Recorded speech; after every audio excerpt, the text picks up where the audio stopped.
સાબરકાંઠા જિલ્લા ખાતે જૂની પેન્શન યોજના મામલે ફરી શિક્ષકોએ બાયો ચડાવી। જિલ્લા શિક્ષક સંઘના આદેશ બાદ આજે શિક્ષકો કાળા કપડામાં જોવા મળ્યા। રિસેસના ટાઈમમાં શિક્ષકોએ કર્યા સૂત્રોચ્ચાર। જૂની પેન્શન યોજનાની લડત લોકસભાની ચૂંટણી પહેલા ઉગ્ર બને તેવા એંધણ સેવાઈ રહ્યા છે।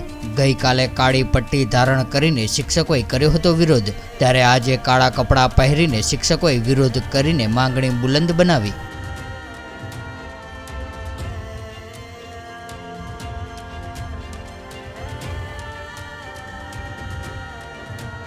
Subscribe now and press the bell icon.